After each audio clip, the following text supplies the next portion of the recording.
there. The second floor is where their berthing is. How many people sleep in these dormitories?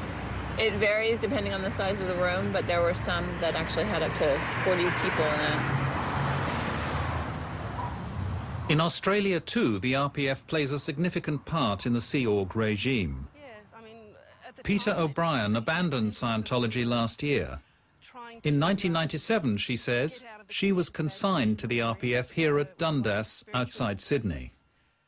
You are allowed to study for 5 hours, and then the rest of it is cleaning and heavy work, heavy labour.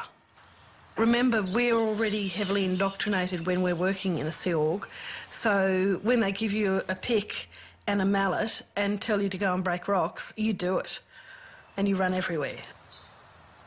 It sounds very harsh. Very harsh.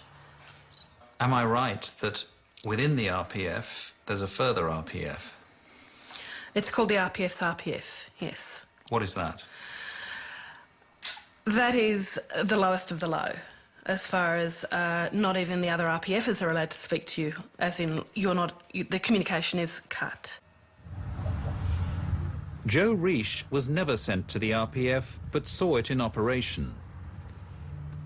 To me, it's a slave camp, there's no question about it, because people are definitely abused. They're stripped of any rights as an individual. They're not allowed to talk to public individuals.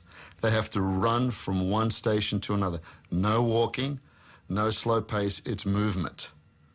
What it really is a breakdown of the spirit. The Rehabilitation Project Force is a program within the Church's religious order whereby Sea Org members who burn out on their jobs or are failing or incapable of or not performing well in their functions can be given the voluntary opportunity to have a period of reflection, rehabilitation, redemption, making of amends within the religion as an alternative to being expelled from the Church's religious order. So it's a punishment, in fact? Absolutely not. The Rehabilitation Project Force is one of the oldest religious traditions. It's almost as old as religious orders themselves. In correspondence with Four Corners, you described it as a private religious retreat. That's correct. Tommy Davis says that the RPF is a private religious retreat. A private religious retreat? He's got to be hallucinating. Ask him what drugs he's taking. Oh, you got hiccups, huh? After Mark Headley was threatened with being sent to the RPF, he fled Hemet on a motorbike. His wife, Claire, followed soon after. Kaylee, look at Mommy. But many of those, like the Headleys who've left the Sea Org, report being pursued and spied on afterwards.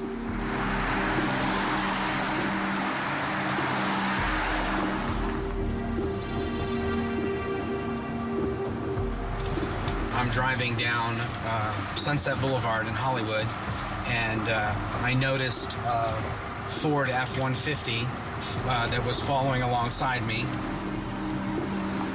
When we filmed with Mark Headley in Los Angeles late one night, we were tailed by a car. I left in 2005, and I've had a good 4 years of experience in being followed by private investigators sent by Scientology. So it's a bit odd. I mean, I'm driving my kids to school, and I have a private investigator following me. It's I've had private investigators show up at my place of business. I've had private investigators camped outside my house day and night. My garbage has been dug through. Half an hour later, back at our West Hollywood hotel, there was a familiar vehicle parked outside. We're going to see if it is the same vehicle and the same license plate. And I will tell you that, yes, it is. 8U2-9097. There's a gentleman who is sitting down now. He's laying down.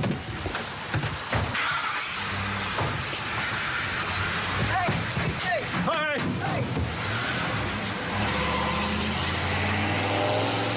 That was a private investigator who's been following us all night long.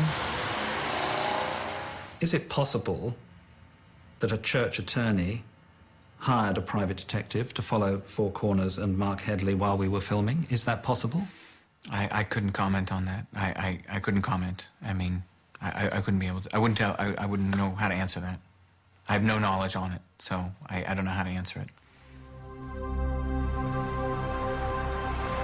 This week, Australia's Senate is expected to vote on whether to launch an inquiry into the alleged abuses against Australians that have taken place within Scientology's organisation. Around the world, the Church faces challenges in the courts, in parliaments, and from charitable authorities unconvinced that it was established for the public benefit.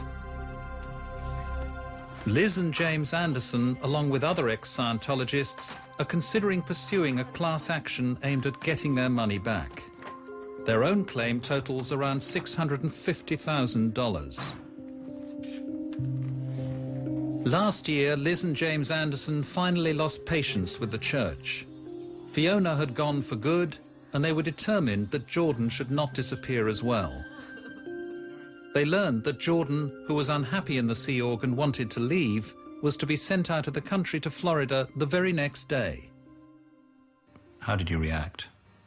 I said, there's no fucking way that's going to happen. How the fuck does that work? And I was pissed off. And I wasn't going to pull any punches on it. I said, there's no way that this is going to happen.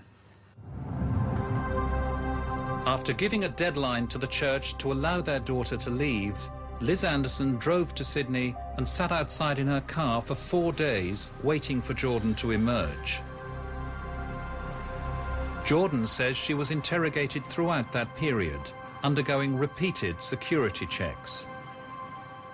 They would interrogate me for over 12 hours in session, self-checking me, trying to find my indiscretions against the Church. Finally, she was shown the door, emerging into her mother's arms at 10 minutes to midnight. It's a moment Liz Anderson will never forget. I just couldn't believe it, that I had the girl.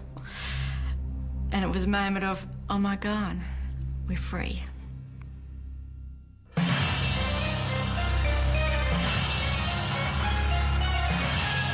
You can see extended interviews with key participants in tonight's programme online.